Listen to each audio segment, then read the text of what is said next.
തിരുവനന്തപുരത്ത് നിന്ന് കഴിഞ്ഞ ദിവസം പിടിയിലായ Sayyid Muhammad ആദിലിന് IS ബന്ധമെന്ന് ATS. Ernakulam ATS കേന്ദ്രത്തിൽ ആദിലിനെ കൂടുതൽ ചോദ്യം ചെയ്യുകയാണ് എന്ന വിവരം കൂടി ഇപ്പോൾ പുറത്തു വരുന്നുണ്ട്. IS ഘടകം രൂപീകരിക്കാൻ ശ്രമം നടത്തിയെന്നും ഇതിന്റെ ഭാഗമായി സോഷ്യൽ മീഡിയയിൽ വ്യാപക പ്രചാരണം നടത്തിയെന്നും കണ്ടെത്തിയിട്ടുണ്ട്. പ്രൊജക്ട് ഹൾക്കിന്റെ ഭാഗമായി രജിസ്റ്റർ ചെയ്ത കേസിലാണ് നടപടി. ഈ കേസിൽ ഉൾപ്പെട്ട മറ്റു പ്രതികളെ ATS നേരത്തെ അറസ്റ്റ് ചെയ്ത് ചോദ്യം ചെയ്തിരുന്നു.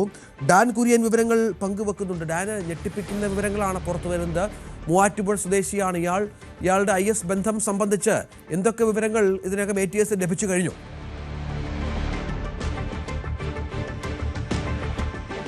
കഴിഞ്ഞ ബുധനാഴ്ച ഉച്ചയ്ക്ക് ഒരു മണിയോടെയാണ് തിരുവനന്തപുരം രാജ്യാന്തര വിമാനത്താവളത്തിൽ നിന്ന് എറണാകുളം മൂവാറ്റുപുഴ സ്വദേശിയായ സയ്യിദ് മുഹമ്മദ് ആദിൽ എന്ന വ്യക്തിയെ പിടികൂടുന്നത്. അവിടെ നിന്ന് വലിയതുറ പോലീസിനെ കൈമാറുകയായിരുന്നു. നേരത്തെ ലുക്കൌട്ട് സർക്കുലർ ഇയാൾക്കെതിരെ നിലനിൽക്കുന്ന ഒരു പശ്ചാത്തലത്തിലാണ് വിമാനത്താവളത്തിൽ എത്തിയ ഉടനെ കൃത്യമായി അലർട്ട് ലഭിക്കുകയും അങ്ങനെ പോലീസിന് വിവരം കൈമാറുകയും ചെയ്തത്.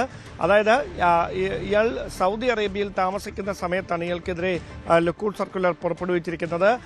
ഇയാൾക്കെതിരെ നേരത്തെ രജിസ്റ്റർ ചെയ്ത കേസിൽ മറ്റ് പ്രതികളെ, അതായത് സമൂഹ മാധ്യമങ്ങളിലൂടെ IS ആശയങ്ങൾ പ്രചരിപ്പിക്കുന്നതിന് ബോധപൂർവമായ നീക്കം നടത്തി എന്നതാണ് പ്രധാനപ്പെട്ട ആക്ഷേപം. ഈ കേസുമായി ബന്ധപ്പെട്ട് മറ്റുള്ളവരെ നേരത്തെ അറസ്റ്റ് ചെയ്യുകയും അവരെ വിശദമായി ചോദ്യം ചെയ്യുകയും ഒക്കെ ചെയ്തതാണ്. പക്ഷേ ഈ സയ്യിദ് മുഹമ്മദ് ആദിലിനെ പിടികൂടാൻ കഴിഞ്ഞിരുന്നില്ല. അതിനിടയിലാണ് ഇയാൾ ഇന്ത്യയിലേക്ക് എത്തിയിട്ടുണ്ട് എന്ന പ്രധാനപ്പെട്ട വിവരം ലഭിക്കുകയും തിരുവനന്തപുരം രാജ്യാന്തര വിമാനത്താവളത്തിൽ നിന്ന് കഴിഞ്ഞ ദിവസം ഉച്ചയോടെ പിടികൂടുകയും ചെയ്തത്. വലിയതുറ പോലീസിന്റെ പിടിയിലായ സയ്യിദിനെ പ്രാഥമികമായ ചോദ്യം ചെയ്യലിന് ശേഷം ATSന് കൈമാറുകയായിരുന്നു. ATSന്റെ കൊച്ചിയിലെ ഓഫീസിലെത്തിച്ചാണ് വിശദമായ ചോദ്യം ചെയ്യൽ നടക്കുന്നത്. എത്ര വർഷമായി ഇത്തരത്തിൽ ISന്റെ ആശയങ്ങളിൽ ആകർഷനായി ഇങ്ങനെയുള്ള പ്രവർത്തനങ്ങൾ, സമൂഹ മാധ്യമങ്ങളിലൂടെ IS ആശയങ്ങൾ പ്രചരിപ്പിക്കുന്നതിന് നീക്കം തുടങ്ങിയിട്ട് മറ്റ് ആരൊക്കെ ഇത്തരത്തിലുള്ള സഹായം നൽകുന്നതിനായി സംസ്ഥാനത്തിനകത്ത് നിന്ന് സയ്യിദ് മുഹമ്മദിനൊപ്പമുണ്ട്, ഇതടക്കമുള്ള കാര്യങ്ങളാണ് ATS പ്രധാനമായി ചോദിച്ചറിയുന്നത്. അതോടൊപ്പം ഈ IS ബന്ധത്തിന്റെ പേരിൽ സിറിയ ഉൾപ്പെടെയുള്ള ഏതെങ്കിലും രാജ്യങ്ങളിൽ സന്ദർശനം നടത്തിയിട്ടുണ്ടോ, മറ്റേതെങ്കിലും തരത്തിലുള്ള ഇടപാടുകളുടെ ഭാഗമായിട്ടുണ്ടോ, ഇതടക്കമുള്ള കാര്യങ്ങളിലൊക്കെ വ്യക്തത വരുത്തുന്നതിന് വേണ്ടിയാണ് വിശദമായ ചോദ്യം ചെയ്യൽ പുരോഗമിക്കുന്നത്. UAPA ചുമത്തിക്കൊണ്ടാണ് ഈ കേസ് നേരത്തെ രജിസ്റ്റർ ചെയ്തത്. ആ കേസിലാണ് എറണാകുളം മൂവാറ്റുപുഴ സ്വദേശിയായ സയ്യിദ് മുഹമ്മദ് ആദിൽ എന്ന വ്യക്തി കഴിഞ്ഞ ദിവസം പിടിയിലായിരിക്കുന്നത്. ഒപ്പം ഇയാളുടെ സുഹൃത്തുക്കളുടെ ചില ബന്ധങ്ങൾ അതും ATSന്റെ പരിശോധനയിലുണ്ടല്ലോ. നേരത്തെ നമുക്കറിയാം, ഈ സോഷ്യൽ മീഡിയയിലൂടെ ഇയാൾ വ്യാപകമായി പ്രചരണം നടത്തുന്നു. IS ആശയങ്ങൾ കേന്ദ്രീകരിച്ചുള്ള കാര്യങ്ങൾ ജനങ്ങളിലേക്ക് എത്തിക്കാൻ ശ്രമിക്കുന്ന പ്രധാനപ്പെട്ട കണ്ടെത്തലുണ്ടായിട്ടുണ്ട്. ഈ സുഹൃത്തുക്കൾ ഇയാളല്ലാതെ ഒരു വലിയ നെറ്റ്വർക്കാണ് എന്നുള്ള രീതിയിൽ തന്നെയാണ് ഇപ്പോൾ കാര്യങ്ങൾ പോകുന്നത്. ഈ സുഹൃത്തുക്കൾക്കും വളരെ പ്രധാനപ്പെട്ട പങ്ക് ഇത്തരം ആശയ പ്രചരണവുമായി ബന്ധപ്പെട്ടുണ്ട് എന്ന വിലയിരുത്തലുണ്ടോ?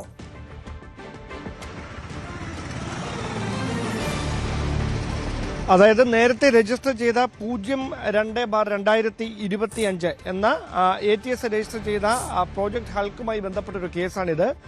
അതിലാണ് UAPAയുടെ സെക്ഷൻ 38, 39 തുടങ്ങിയ വകുപ്പുകൾ നിലനിൽക്കുന്നതാണ് എന്ന് കണ്ടെത്തുന്ന സാഹചര്യം ഉണ്ടായത്. അങ്ങനെയാണ് ആ കേസ് രജിസ്റ്റർ ചെയ്യുകയും കൂട്ടുപ്രതികളെ, അതായത് ഇയാൾക്കൊപ്പം ഈ ആശയ പ്രചാരണത്തിന്റെ ഭാഗമായിരുന്ന മറ്റുള്ളവരെ അറസ്റ്റ് ചെയ്യുകയും അവരെ വിശദമായി ചോദ്യം ചെയ്യുകയും ചെയ്തത്. പക്ഷേ അന്ന് സൗദി അറേബ്യയിൽ കഴിയുകയായിരുന്ന ഈ സയ്യിദ് മുഹമ്മദ് ആദിലിനു വേണ്ടി അന്വേഷണം വിശദമായ രീതിയിൽ നടന്നുവെങ്കിലും പിടികൂടാൻ കഴിഞ്ഞില്ല. അങ്ങനെയാണ് ലുക്കൌട്ട് സർക്കുലർ പുറപ്പെടുവിക്കുന്നത്. അതിനുശേഷം ഇയാൾ രഹസ്യമായി രാജ്യത്തേക്ക് എത്തിയതാണ് എന്നാണ് വിവരം, ഇന്ത്യയിലേക്ക് എത്തിയതാണ് എന്നാണ് വിവരം. അങ്ങനെയാണ് തിരുവനന്തപുരം രാജ്യാന്തര വിമാനത്താവളത്തിൽ വെച്ച് ഈ ലുക്കൌട്ട് സർക്കുലർ നേരത്തെ തന്നെ പുറപ്പെടുവിച്ചിരുന്ന പശ്ചാത്തലത്തിൽ ഈ സയ്യിദ് എത്തിയ ഉടൻ തന്നെ കൃത്യമായ വിവരം ഉദ്യോഗസ്ഥർക്ക്, എയർപോർട്ടിലെ ഉദ്യോഗസ്ഥർക്ക് ലഭിക്കുകയും ആ വിവരം പോലീസിനെ കൈമാറുകയും ചെയ്തത്. അവിടെ തടഞ്ഞു വെച്ചതിനു ശേഷം വലിയതുറ പോലീസ് എത്തിയാണ് ഇയാളെ കസ്റ്റഡിയിൽ വാങ്ങുന്നത്. തുടർന്ന് നടത്തുന്ന അന്വേഷണത്തിലാണ് ഇയാൾ ഇങ്ങനെയൊരു IS ബന്ധമുള്ള കേസിന്റെ ഭാഗമാണ് എന്ന കാര്യം സ്ഥിരീകരിക്കുകയും ATS ഉദ്യോഗസ്ഥർ എത്തി ആന്റി ടെററിസ്റ്റ് സ്ക്വാഡിന്റെ ഉദ്യോഗസ്ഥർക്ക് കൈമാറുകയും ചെയ്യുന്ന സാഹചര്യം ഉണ്ടായത്. തുടർന്നാണ് കൊച്ചിയിലെത്തിച്ച് വിശദമായ ചോദ്യം ചെയ്യൽ പുരോഗമിച്ചുകൊണ്ടിരിക്കുന്നത്. ഇനിയുള്ള നടപടികൾ ATSന്റെ അത് ഏതൊക്കെ തരത്തിലായിരിക്കും? നമുക്കറിയാം, കേരളത്തിൽ IS ബന്ധം കണ്ടുപിടിക്കുന്നത് ഇതാദ്യമായല്ല. കനകമലയടക്കം നിരവധി കേന്ദ്രങ്ങളിൽ ഇതിനകം ഇതുമായി ബന്ധപ്പെട്ട സൂചനകൾ നമുക്ക് ലഭ്യമായതാണ്. കേരളം പലപ്പോഴും IS-ന്റെ ഹബ്ബാണ്, അല്ലെങ്കിൽ IS-ന്റെ പ്രധാനപ്പെട്ട ഒരു പ്ലേസ് ആണ് എന്നുള്ള വിവരങ്ങളൊക്കെ ATS അടക്കം വളരെ ഗൗരവത്തോടെ കാണുന്നൊരു പശ്ചാത്തലമുണ്ട്. ഈ പുതിയ സാഹചര്യത്തിൽ ഇനിയുള്ള നീക്കങ്ങൾ ഏത് തരത്തിലായിരിക്കും?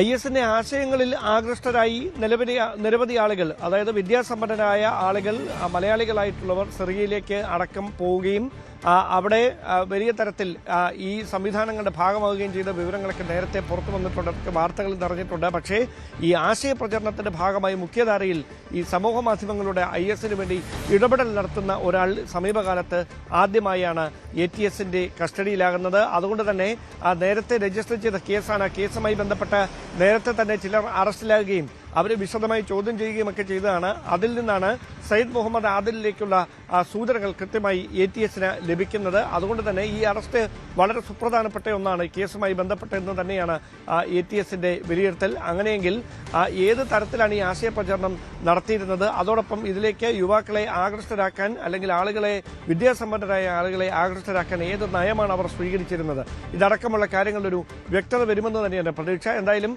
വിശദമായ ചോദ്യം ചെയ്യലിന് ശേഷം ഇയാളെ കോടതിയിൽ ഹാജരാക്കുമെന്നാണ് അറിയാൻ കഴിയുന്നത്.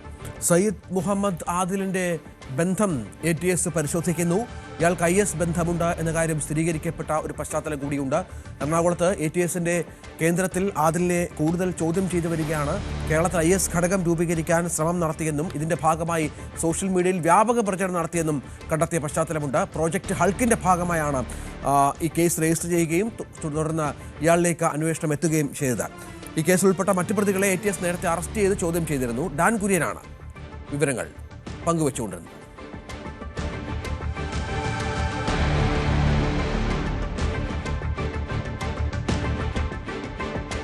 എറണാകുളം ATS-ന്റെ കേന്ദ്രത്തിലാണ് ചോദ്യം ചെയ്യൽ ഇപ്പോൾ പുരോഗമിക്കുന്നത് എന്നാണ് മനസ്സിലാക്കുന്നത്. IS ഘടകം രൂപീകരിക്കാൻ ഇയാൾ ശ്രമം നടത്തിയ പശ്ചാത്തലം കൂടി ഇതുമായി ചേർത്ത് വെക്കുന്നുണ്ട്. നേരത്തെ അറസ്റ്റ് ചെയ്ത ആൾക്കൊപ്പം ഡാന് തുടരണം. കാരണം ഈ നേരത്തെ ഈ മറ്റു പ്രതികളെ ATS നേരത്തെ അറസ്റ്റ് ചെയ്ത പശ്ചാത്തലമുണ്ടല്ലോ. ഇവർക്കൊപ്പം ഇയാളെ എത്തിക്കുക, ചോദ്യം ചെയ്യുക, എന്തെങ്കിലും കൂടുതൽ വിവരങ്ങൾ നേരത്തെ അറസ്റ്റ് ചെയ്ത ആളുകളിൽ നിന്ന് ലഭ്യമായിട്ടുണ്ടോ?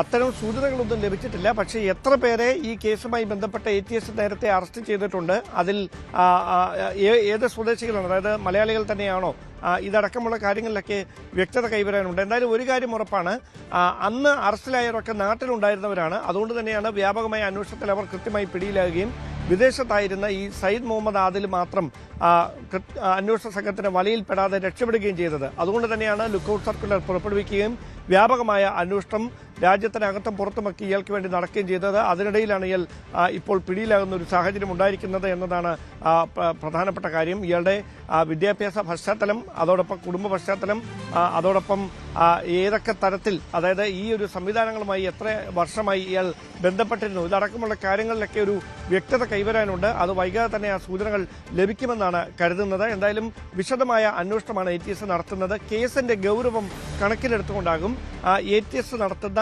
അന്വേഷണം, അല്ലെങ്കിൽ ATS-ന്റെ നിലവിലെ കണ്ടെത്തലുകളുടെ അടിസ്ഥാനത്തിൽ ഈ വലിയ തരത്തിൽ കൂടുതൽ ആളുകൾ ഈ കേസിൽ ഉൾപ്പെട്ടിട്ടുണ്ട് എന്നൊരു സാഹചര്യമൊക്കെ ഉണ്ടായാൽ കേസിന്റെ അന്വേഷണം ദേശീയ അന്വേഷണ ഏജൻസിക്ക് കൈമാറാനുള്ള സാധ്യതയും തള്ളിക്കളയാനാവില്ല. നിലവിൽ ATS ആണ് ഇതുമായി ബന്ധപ്പെട്ട അന്വേഷണത്തിന് നേതൃത്വം നൽകിക്കൊണ്ടിരിക്കുന്നത്. ഡാൻ കുര്യനാണ് വിവരങ്ങൾ പങ്കുവച്ചുകൊണ്ടിരിക്കുന്നത്.